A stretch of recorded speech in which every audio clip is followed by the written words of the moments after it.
trillion debt is funded by this system that the Medici invented in Florence in the 1420s. But the Medici weren't done. The third innovation was the one that gave them ultimate power, becoming the central bank for all of Europe. By 1450, the Medici Bank wasn't just the Pope's bank, it was the King of France's bank, the Duke of Milan's bank, the King of England's bank. Every major ruler in Europe banked with the Medici. And this gave them something unprecedented, the ability to control the money supply for entire nations. Here's how it worked. The King of France wants to fund a war against England.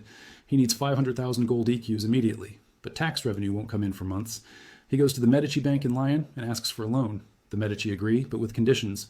The interest rate is 12%. The loan must be repaid within 2 years. And as collateral, the king pledges the tax revenue from 3 provinces. If he defaults, the Medici get to collect those taxes directly. The king agrees because he has no choice. He needs the money now. The Medici create the loan not by handing over 500,000 gold EQs, but by issuing a letter of credit. This is a document saying the king can draw 500,000 EQs from any Medici branch in Europe. The king uses these credits to pay soldiers, buy weapons, and fund the war. The recipients of these payments deposit them in Medici branches or use them to pay debts. The money circulates through the Medici network, and here's the key. The Medici never actually moved 500,000 gold EQs from Lyon to Paris to London. They just updated their ledgers. The Paris branch owes the Lyon branch 100,000 EQs. The London branch owes Paris 50,000 EQs. At the end of the month, they net everything out and move only the difference in actual gold. This is how central banks work. The Federal Reserve doesn't physically move trillions of dollars when it conducts monetary policy. It updates electronic ledgers. It creates money by changing numbers in computers. The Medici did the same thing 600 years ago using handwritten ledgers and letters of credit. And because they were the bankers for all the major powers, they could control who got credit and who didn't.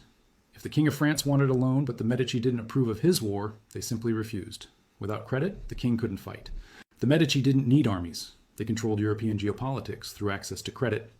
Now let me show you how this system gave the Medici political control of Florence without ever holding official office. In 1434, Cosimo de' Medici returned to Florence after a brief exile. He had been accused of using the bank's wealth to corrupt the government, which was absolutely true. But Cosimo was too powerful to stay exiled. Within a year, he was back. And for the next 30 years, until his death in 1464, Cosimo ruled Florence as an unofficial dictator. He never held the title of duke or prince or king. Officially, Florence was a republic with elected councils and magistrates, but Cosimo controlled every election. How? Through debt and patronage. Here's the mechanism. Florence had approximately 5,000 wealthy citizens who were eligible to vote and hold office. Cosimo lent money to at least 3,000 of them. Some owed the Medici Bank money for business ventures. Others had borrowed to maintain their estates. Others had family members employed by the Medici network. When election time came, Cosimo would make it known whom he wanted elected.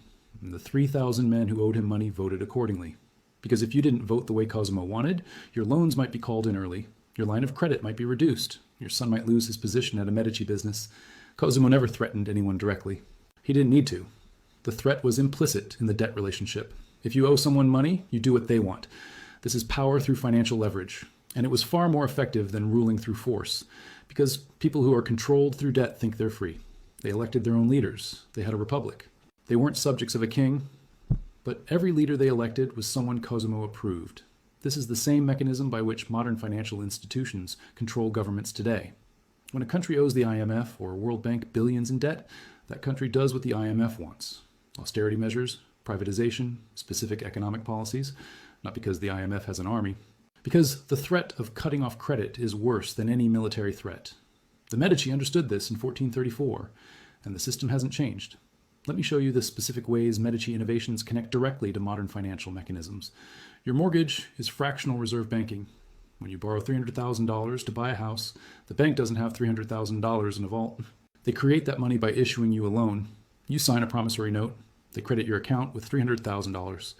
That money didn't exist before. The bank created it. And now you owe them $300,000 plus interest over 30 years. You'll pay roughly $500,000 total for a $300,000 loan. The bank made $200,000 on money they created from nothing. This is the Medici system. Your credit card is a letter of credit. In the